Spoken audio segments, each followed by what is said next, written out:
Recentemente, a China encontrou um novo mineral na Lua, que foi nomeado de Chang'e Y. Esse foi o sexto mineral descoberto pela China e o primeiro através do satélite natural da Terra.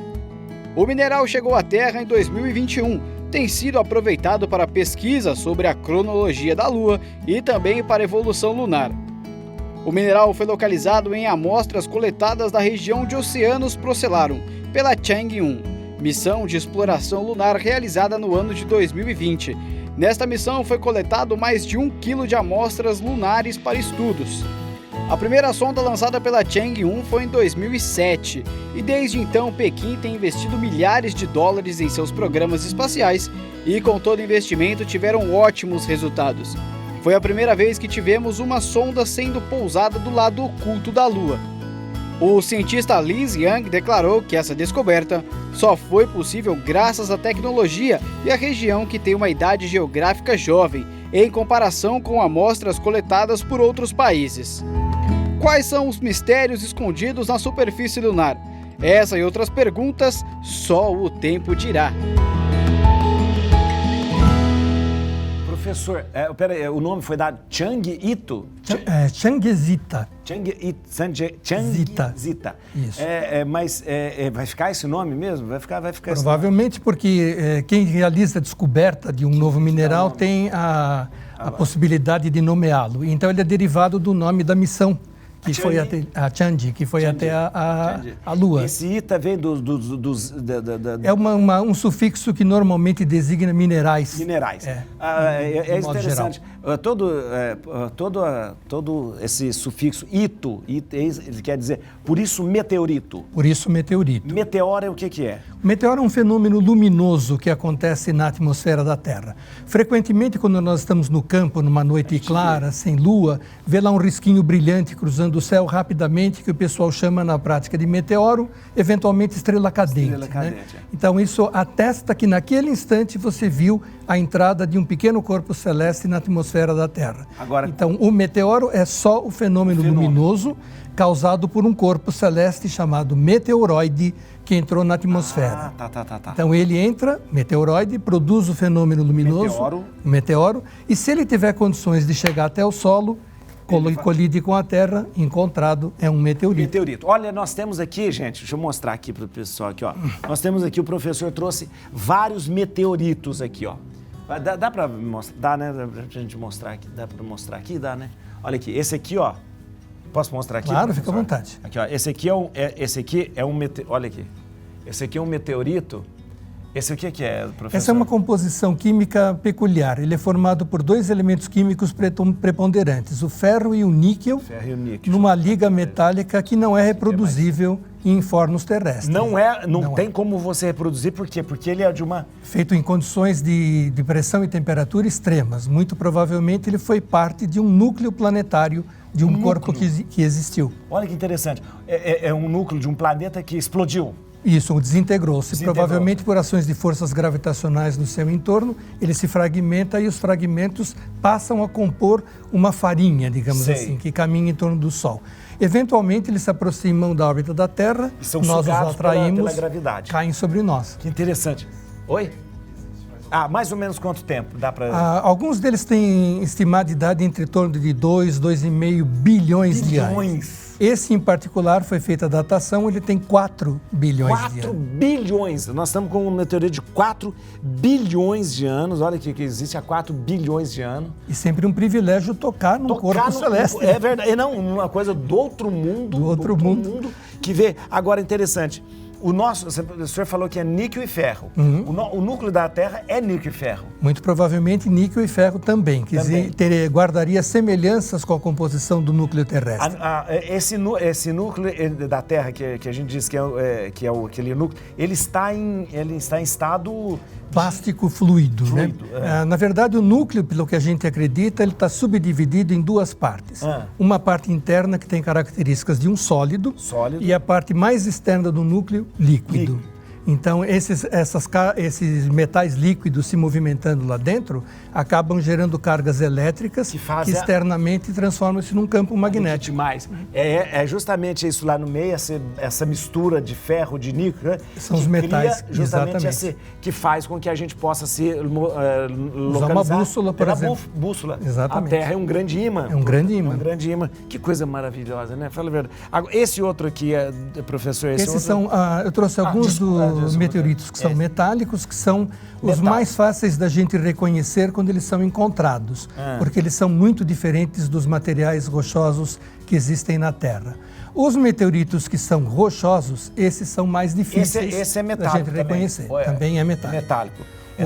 Há um rochoso aqui. Olha aqui o rochoso. Esse aqui é um rochoso. Olha aqui, esse aqui é um rochoso. Olha a diferença do metal. Olha aqui, ele é um rochoso, é uma rocha. E essa rocha aqui também, ela tem a composição dela? Tem a composição muito semelhante às rochas terrestres, pequenas diferenças. Por isso, se a gente não viu a queda, dificilmente a gente não reconhece isso no campo, porque a gente acaba passando batido, né? E no caso, esse aqui foi reconhecido porque viu... Foi observada a queda. Então, você caiu, você foi vai lá, coleta e aí ele está fresquinho ali para a gente analisar. E quando ele entra, claro, na atmosfera enorme. E aí ele vem vai se reduzindo, perde pedaços, também vai se fundindo, vai se transformando em partículas pequenas.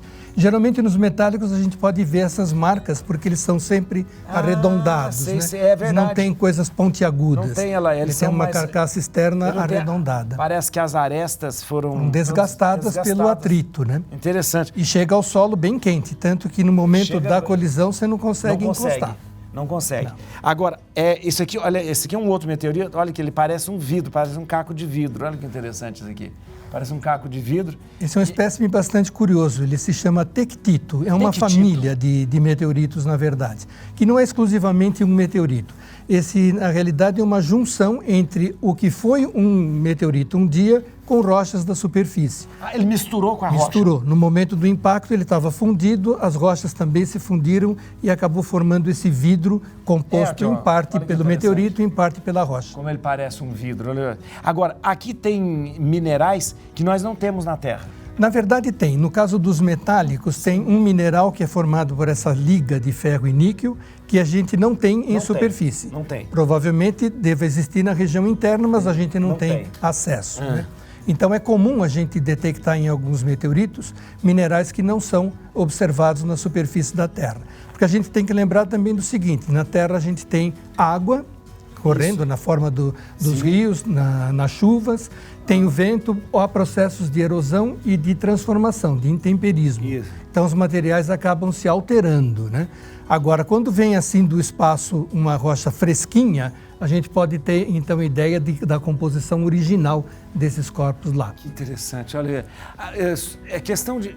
É impossível que venha algum micro-organismo no meteorito, pelo fato de... Na minha opinião por causa das temperaturas. A não ser que ele estivesse abrigado na parte interna do corpo, e aí já não seria, penso eu, um organismo vivo, mas mais com uma característica de um fóssil. Presente, entendi. Então isso poderia atestar que houve em algum lugar a existência de vida, mas eu não consigo conceber, digamos, que ele sobreviva a esse cruzamento pela atmosfera, porque é uma coisa impressionante as temperaturas que se desenvolvem. Nesses metálicos, por exemplo, que chegam até o solo, é comum terem temperatura em torno de 3, 4 mil graus Celsius. Jesus, então ele está praticamente em rubro, né? Ele está brilhando e emitindo luz. É essa temperatura que uma das naves que voltam para a Terra, na reentrada é essa mais ou menos essa temperatura? Na verdade é um pouco menor porque a reentrada é controlada. Né? Dá para você frear. E tem também uma série de substâncias no escudo protetor que são materiais refratários ao calor. Então ela nunca atinge uma temperatura dessa natureza. Mas é bastante alta por conta desse atrito que a sonda tem com a atmosfera da Terra. A gente tem uma dica de leitura, é o livro Diário de um Astronauta. Acompanhe com a gente para o VT para você ver que interessante. As crianças muitas vezes são apaixonadas pelo universo. A ideia de conhecer outros planetas, ver as estrelas de perto e se encanta qualquer um. Vamos ser sinceros, Quem nunca sonhou em ser um astronauta quando era criança? O pequeno Alexandre, de 8 anos, é uma dessas crianças encantadas por astronomia.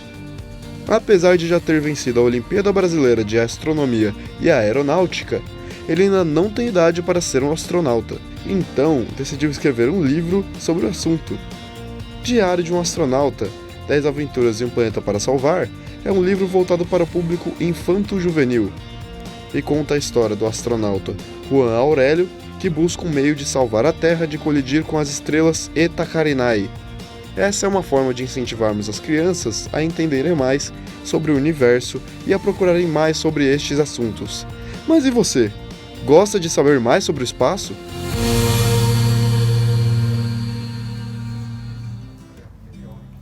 Interessante, você viu que interessante? Mas isso não é novo, porque eu, quando tinha 10 anos de idade, eu li um livro chamado Xisto no Espaço. Era um livro antigo. Um livro antigo, é. Xisto no Espaço. Era um livro de Xisto no Espaço, era um livro para infanto-juvenil, né, que mais ou menos entusiasmava as crianças. Interessante, interessante. Olha, ó. Na semana passada das naves que do meteoro, para desviar, nós tivemos, desviar. Sim. A gente teve, foi a NASA que uma lançou colisão, uma sonda, né? Exato. uma colisão com um asteroide, para que pudesse, assim, não é possível um desviar, no caso, e aquilo foi considerado Foi um bom teste, acho que deu um resultado interessante.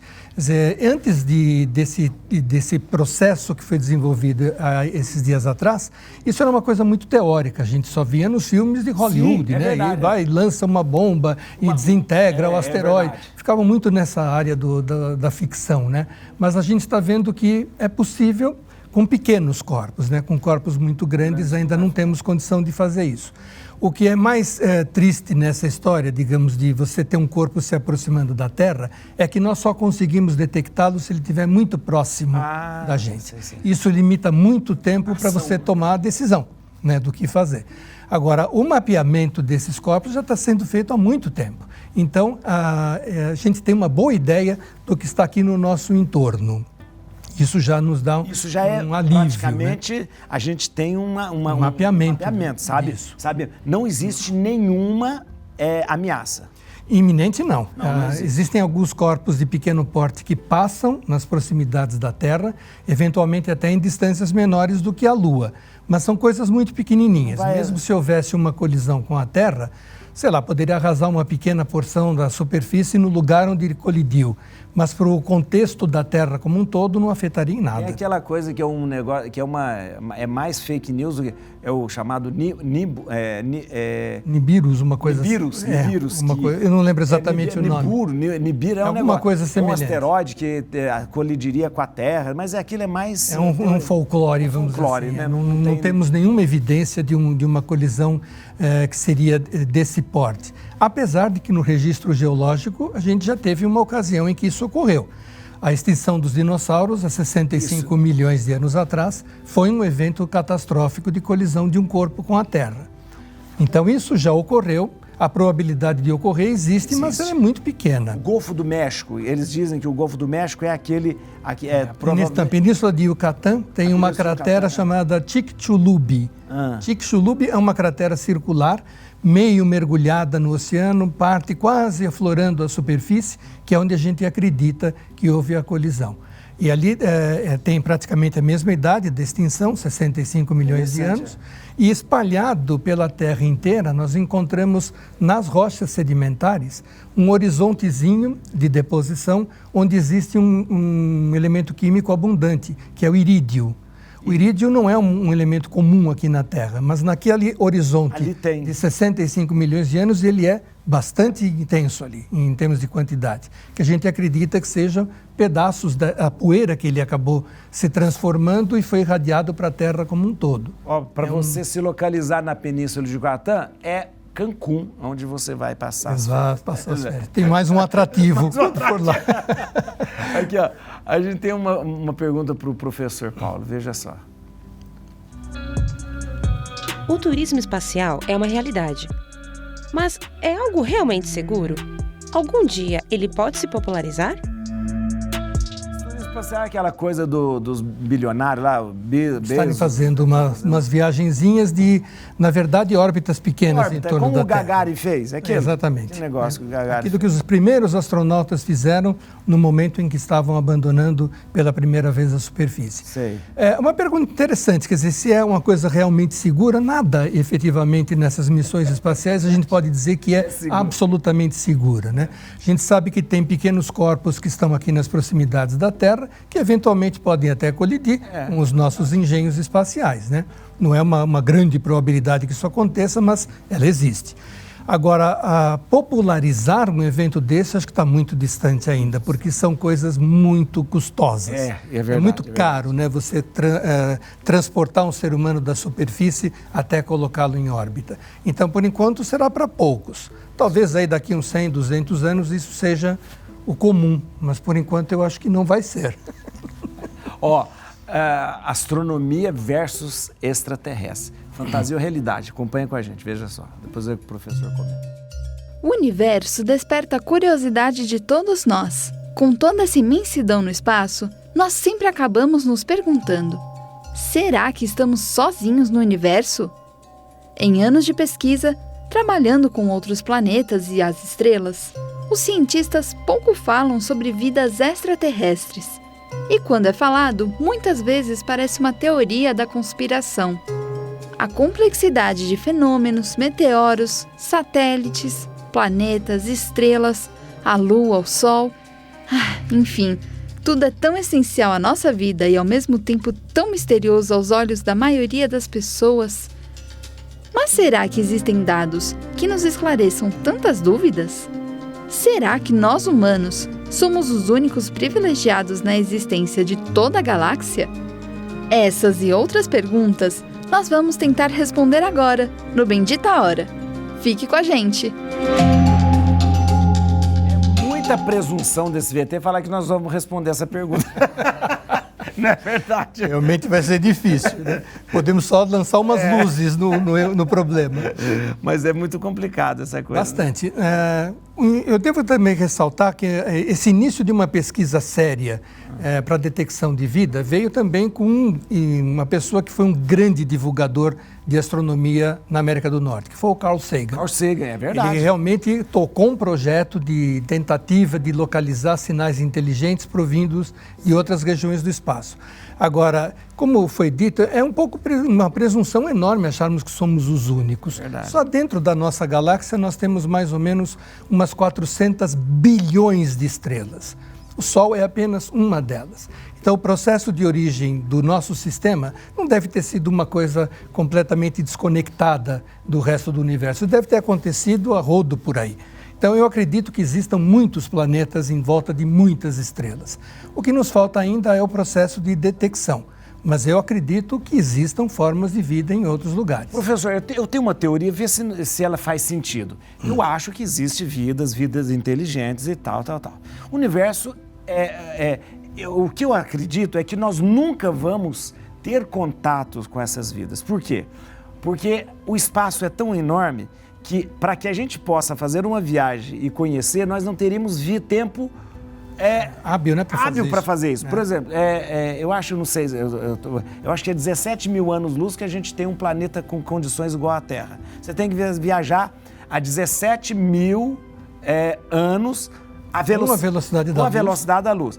Não existe vida que dure 17 mil anos. Então, sim. Só que nós nunca vamos ter contato porque nós não temos como viajar. Nós não temos como viajar até chegar lá. Isso, na realidade, são... Não sei se faz sentido. Não, faz sim, porque levantou um problema interessante. Constatar-se a existência de vida não significa necessariamente que nós vamos entrar em contato, estabelecermos uma relação de amizade, senta aqui, vamos tomar um café. Não, é completamente diferente. Nós estamos ainda num processo bem anterior, que é a detecção de qualquer forma de vida. Qualquer forma de vida. Seja o que for, uma bactéria, um funguinho, até alguma coisa um pouco mais evoluída. Mas até agora não conseguimos conseguimos detectar mesmo a existência disso. Então, quando as pessoas me perguntam assim, bom, o que você acha dos discos voadores? Eu não consigo acreditar na vinda de seres desses lugares até aqui.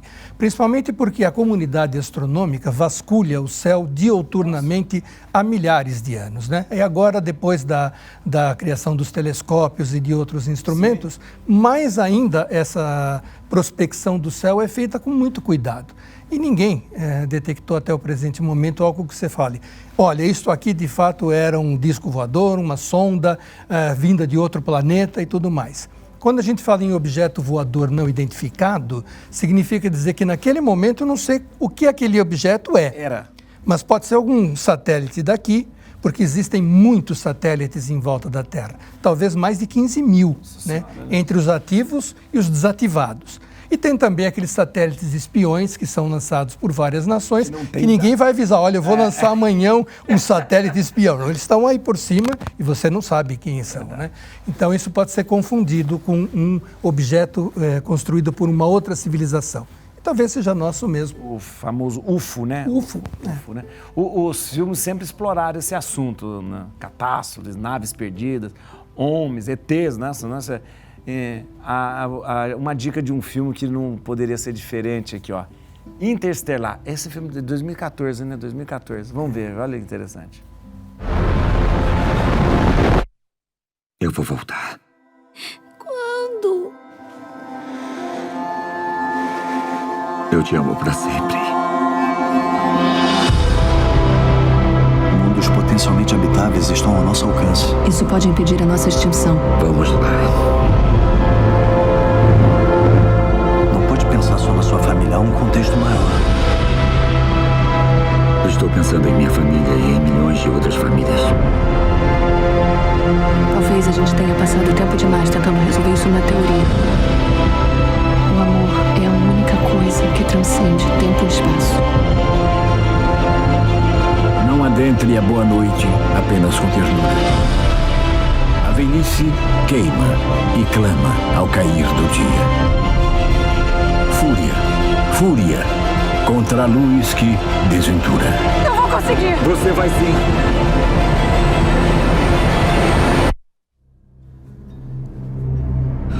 Vamos encontrar um jeito. Sempre encontramos.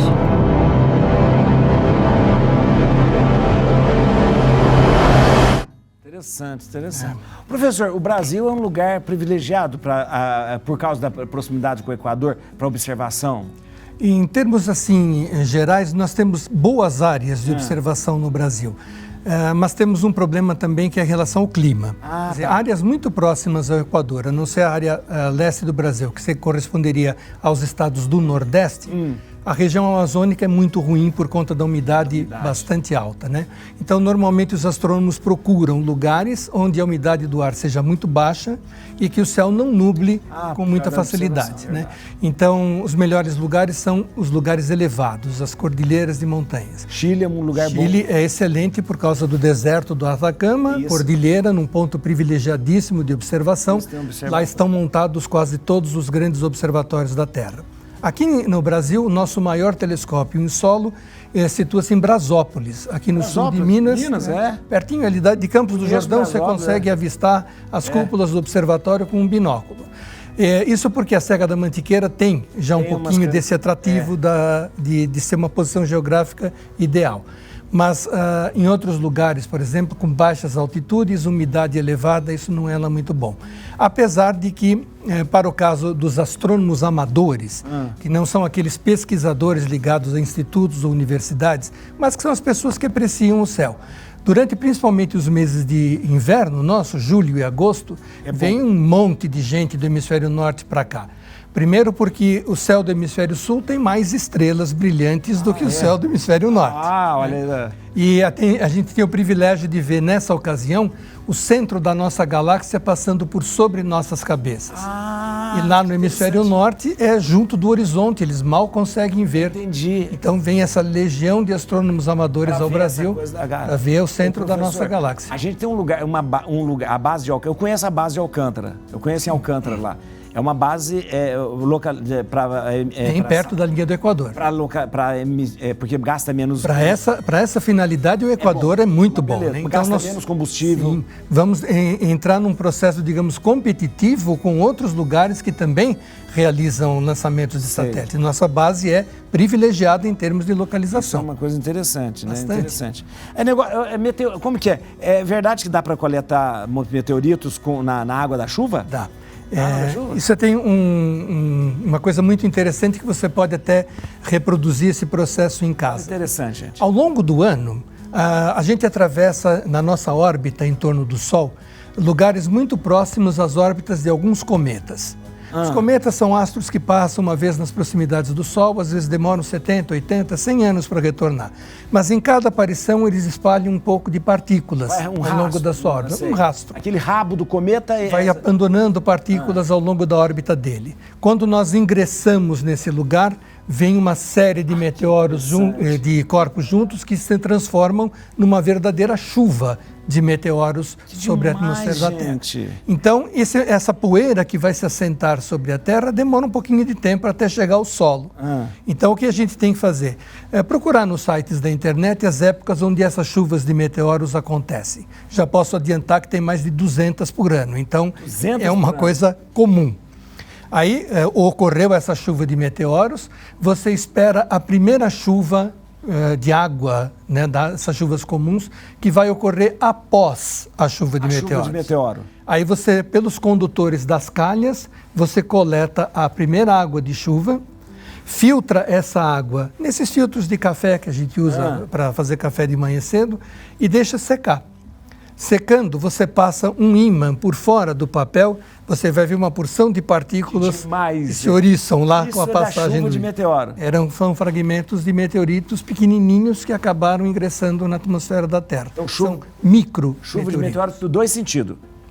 Chuva, porque os meteoros vieram, né? E depois porque são recolhidos na chuva também. Na chuva também. Olha, a gente tem uma pergunta no VT pro professor Paulo, veja só. É sabido que o Sol emite todas as cores do espectro visível: vermelho, laranja, azul, verde, amarelo, violeta e índigo. Mas por que nós só vemos o amarelo? O Sol a gente vê só amarelo, né?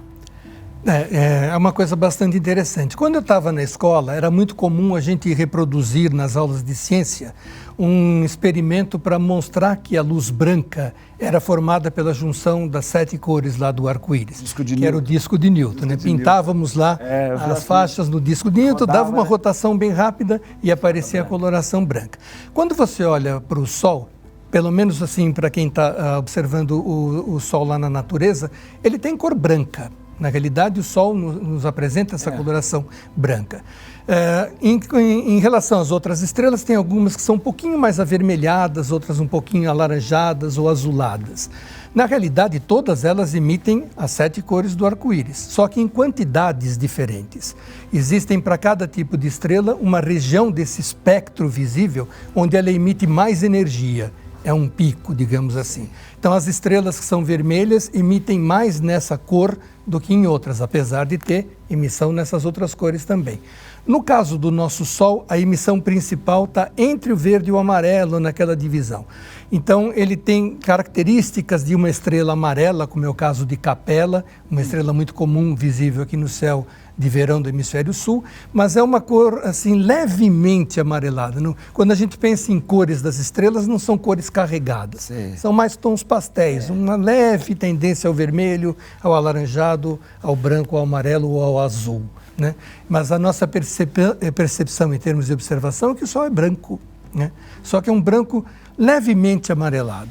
Olha que interessante. Falando em Sol, quem disse que a gente não pode viajar para o passado? Não é verdade que a luz do Sol é 8 segundos? 8 minutos e 20 segundos. 8 minutos e 20 segundos. Quando você vê a luz do Sol, já passou 8 minutos, meu filho. Você está vendo uma coisa do passado. Essa é uma reflexão interessante, né, para as pessoas. Quando você olha para o céu, você não está olhando nada que esteja acontecendo concomitante a você. Às vezes uma estrela nem existe mais, você está olhando ela agora. Só vamos receber essa informação quando ela chegar à Terra após viajar dezenas, centenas ou milhares de anos. Fantástico. Olha, eu queria ficar o dia inteiro conversando com o professor aqui, porque é muito bom. A gente vai... deixa eu falar uma coisa. O professor vai dar um curso, né, professor? Isso. Um curso, O Novo Sistema Solar. Esse curso vai acontecer de 18 de outubro a 8 de novembro. Ele é feito pela plataforma Zoom. Atenção, é online. O Brasil inteiro, a gente está falando para o Brasil inteiro, o Brasil inteiro pode fazer esse curso, viu? Você vai entrar em contato, é por esses sites mesmo? Tem no nosso site, tem um link para você fazer sua inscrição. Eu vou dar o site aqui, ó. Atenção, Céu Astral. Céu Austral. Que é o céu do sul, isso, referente ao Céu sul. Austral, .pro.br, céuaustral.pro.br. Ou então entra pelo e-mail, contato pelo e-mail, céuaustral@gmail.com, ou você pode entrar por esse telefone, pode dar esse telefone? Sim, é meu WhatsApp Pode ser. Pode. Vamos lá, esse é o WhatsApp do professor, olha lá, hein? 0 operadora 11, eu gosto de dar o telefone desse jeito mesmo, 999-324-324. Olha que interessante. 0 operadora 11 999 324 324. Olha aqui, ó. E eu acho interessante falar, a gente está um das grandes pesquisadores de astronomia foi sempre a igreja. Um dos maiores observatórios astronômicos se encontra no Vaticano. Vaticano. E a igreja sempre se interessou. Aliás, os maiores astrofísicos eram padres. Quem desenvolveu a teoria do Big Bang é o padre Georges Lemaitre, um padre belga. E assim a gente vê, várias crateras lunares têm nomes de padres jesuítas, porque foram descobertos ali. Porque quanto mais você pesquisa as coisas da natureza, mais você se aproxima de Deus. Tem um salmo que fala assim, os céus contam a glória de Deus. E realmente, quando você percebe, você chega em algum momento naquilo que vem de Deus. Muito obrigado, professor. Eu que agradeço a oportunidade. Mesmo, a gente vai encerrar o programa de hoje. Essa música é interessante. Segundo Sol, né? Cássia Eller cantando pra gente. Segundo Sol. Olha o Segundo Sol chegar. Sai ali. Para realinhar as órbitas dos planetas, derrubando com assombro exemplar o que os astrônomos diriam se tratar de um outro cometa.